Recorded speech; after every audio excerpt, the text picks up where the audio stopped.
Les frères Cohen ont ouvert la voie, Scorsese les a suivis, et maintenant c'est au tour de Michael Bay et de Zack Snyder d'annoncer que leurs prochains films respectivement seront sur Netflix. C'est-à-dire que là, on parle plus de petits réalisateurs, des mecs comme Jérémy Saulnier, des mecs comme David Mackenzie, à qui Netflix a donné leur chance. Non, là on parle des mecs qui ont été à la tête des franchises les plus importantes de blockbusters des 10 dernières années. Et si les mecs qui étaient le fer de lance du blockbuster hollywoodien se retrouvent dans les années qui suivent à venir sur Netflix, ça veut dire quelque chose d'assez important. Qu'on les aime ou pas, Michael Bay et Zack Snyder sont deux réalisateurs de blockbusters qui étaient également des auteurs. Des mecs qui, même sur des films à 200 millions de dollars, arrivaient à y mettre leurs pattes. Et malheureusement, je pense que ces gens-là ne sont plus les bienvenus à Hollywood pour plusieurs raisons. D'abord, évidemment, il y a le succès de films qui, eux, pour le coup, ne portent absolument pas la marque d'un auteur. Et évidemment, le premier truc qui vient en tête, c'est le Marvel Cinematic Universe. Le Marvel Cinematic Universe, on peut dire ce qu'on veut, mais la majorité des films se ressemblent. On a vraiment beaucoup de mal à distinguer les auteurs derrière chaque film du MCU. Je dis pas qu'il y en a pas, il y a des films où tu sens un peu plus la patte du mec, un film comme Thor 3, comme Iron Man 3,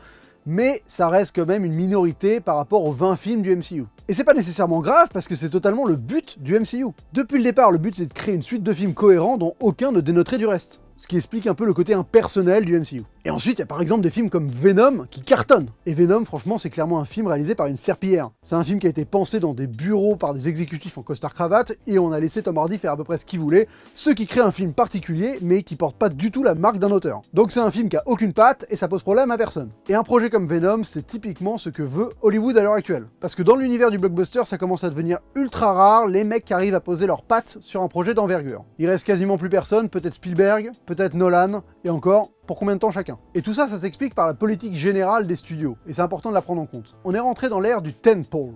Je le prononce super mal. Maintenant, chaque studio mise sur très peu de films par an, 2 ou 3. Et ces films-là vont être des films au budget astronomique qui se doivent de tout éclater sur leur passage. C'est des films mastodontes qui doivent prendre toute la place dans les médias et qui doivent être techniquement impressionnants. Chez les grands studios, c'est quasiment terminé les blockbusters à 100 millions de dollars. Un blockbuster maintenant, c'est 200-300 millions de dollars minimum. Donc fatalement, les risques devenant de plus en plus gros, la pression et donc le contrôle créatif est augmenté par les studios sur chaque film. Alors que Netflix, eux pour le coup ils en ont rien à foutre, ils te filent entre 50 et 100 millions de dollars et débrouille-toi mon pote. Ce qui pose aussi des problèmes parce qu'avoir trop de liberté pour un artiste c'est pas toujours ultra positif, mais j'en parlerai peut-être dans une autre vidéo. En tout cas quand t'es un mec comme Snyder qui a vécu un traumatisme comme Justice League, c'est-à-dire un film qui est devenu immonde et dont tu es quand même crédité en tant que réalisateur, le film t'a été dépossédé et c'est un mec qui t'a remplacé pour terminer le film et ça ressemble à rien. Alors certes c'est pour des raisons personnelles qu'il a quitté le film, mais je pense qu'il y a une vérité qui se cache là-dessous et que le changement de ton du DC Cinematic Universe a sûrement dû aussi agacer Snyder. Il a clairement pas eu la liberté qu'il a eu sur un Batman Superman sur Justice League. Et quand il t'est arrivé ça, je comprends que t'aies plus jamais envie de vivre la même chose. De te faire emmerder par des exécutifs de studio qui vont contrôler chaque fait et geste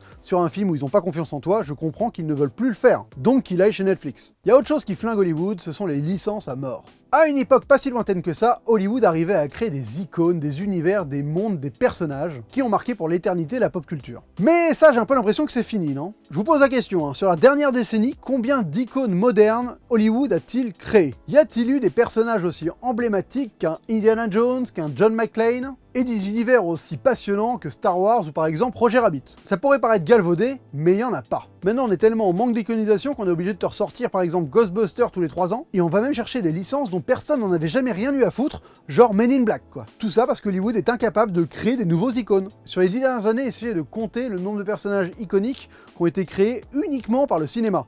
Je parle pas de livres, de jeux vidéo ou de comics qui ont été adaptés au cinéma et dont les personnages sont peut-être iconiques. Je parle d'œuvres uniquement cinématographiques à la base, comme Indiana Jones, Star Wars, etc. À part Disney et Pixar grâce à leurs films d'animation, qui eux arrivent toujours à proposer des choses assez marquantes, quelque chose comme Moana, comme Frozen, Vice Versa et Coco, voilà, tous les films Pixar et Disney, certes, apportent des nouveaux personnages et vont réussir à doucement marquer la pop culture. Et on peut aussi compter DreamWorks avec par exemple les films Dragon. Mais hors animation, je pense qu'il n'y a que 3 personnages pseudo-iconiques qui ont été créés durant cette dernière décennie. Et vous allez voir, les noms sont pas plus glorieux que ça. John Wick et Hobbs & Shaw de Fast and Furious. C'est tout. Les studios ont malheureusement l'impression, et le public leur donne un peu raison, qu'il faut qu'un film soit déjà connu du public avant de pouvoir débarquer. Donc on va s'appuyer sur des licences connues et avoir vraiment beaucoup de frilosité quand il s'agit de proposer quelque chose de totalement inédit. Et malheureusement, des échecs comme Mortal Engine à côté de succès comme Jurassic World et tous les films du MCU leur donnent fondamentalement raison. Les licences rapportent, les nouveautés bident. Mais jusqu'à quand? Et donc fatalement, quand on va refaire une nouvelle fois le tour du cadran à se retaper une 5e nouvelle origin story de Spider-Man ou de Tarzan en 20 ans,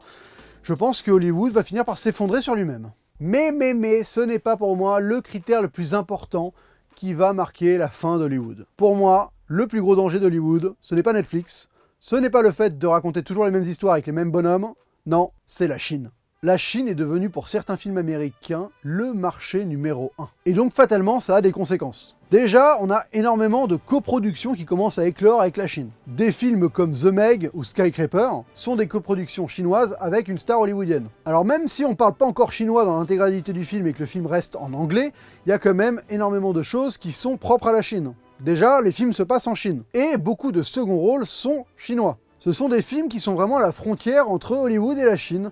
Ça ressemble à du cinéma hollywoodien, mais ça l'est plus vraiment. Et dans l'idée, vous allez me dire, c'est pas forcément un problème. Oui, c'est pas un problème, sauf que le public chinois n'est pas vraiment le même public que nous, public occidental. Et c'est peut-être un peu étrange de dire ça, mais je pense que le grand public chinois a un peu de retard sur l'appréciation des films, et ça s'explique pour des raisons sociologiques, politiques et historiques. Par exemple, vous savez à peu près c'est quoi le plus gros succès hollywoodien de tous les temps? Ce sont Titanic et Avatar. Deux beaux films épiques aux valeurs humanistes, qui mettent à profit à la fois une grande maîtrise de la grammaire cinématographique et le top des technologies pour une grande histoire. Honnêtement, sur des films comme Avatar et Titanic, on sent les 100 ans de cinéma qui ont été nécessaires pour en arriver là. Maintenant, est-ce que vous connaissez le plus gros succès chinois de tous les temps? Wolf Warrior 2. Film d'action qui se passe en Afrique avec un personnage principal qui est l'équivalent de Rambo mais en chinois. Le film est plutôt sympathique, c'est un bon divertissement d'action, même si les effets spéciaux sont un peu dégueulasses et que le fond est franchement raciste. C'est ce qu'on appellerait de la série B. Et ça cartonne en Chine. Donc imaginez si Hollywood commence à enchaîner les films dans l'optique de cartonner en Chine. Et ben on va se retrouver avec des films qui vont être à mon avis moins exigeants parce que le public l'est beaucoup moins. Et en plus de ça, ils vont devoir s'adapter à la censure chinoise. Et le problème de la censure chinoise, c'est qu'elle est gouvernementale et elle est un peu absurde. Voilà la liste des trucs qui sont interdits dans les films qui seront diffusés en Chine. Pas de fantômes. Ok, ils aiment pas Casper. Pas de voyage dans le temps. Eh oui, parce qu'on n'a pas le droit de réécrire l'histoire en Chine. Pas d'homosexualité, parce qu'on est encore au Moyen-Âge. Pas de prostitution, parce qu'on est hypocrite en plus. Interdiction de mentionner la guerre froide, parce qu'on la mauvaise. Voilà quelques exemples, et je vous rassure, la liste est encore assez longue. C'est totalement improbable, et malheureusement, c'est surtout hyper archaïque. Donc si les films hollywoodiens veulent sortir sur le territoire chinois et ne pas passer à côté de centaines de millions de dollars de recettes, ils vont devoir s'aligner avec toutes ces contraintes-là. Donc on va faire un bond de 20 ans en arrière dans les thématiques potentiellement abordées. Franchement, c'est déprimant et vu la manne financière que ça représente pour Hollywood, c'est évident qu'ils vont baisser leur froc et qu'ils vont laisser le gouvernement chinois leur foutre la censure bien profond. Je suis déjà pas un grand fan de la censure hollywoodienne que je trouve assez puritaine, surtout pour le PG-13, mais à la limite ça se comprend. Alors si je considère les Américains puritains, les Chinois c'est des Amish. Non mais pas de fantômes, ça veut dire quoi ça? Pas d'homosexualité quoi. Non mais les gars quoi.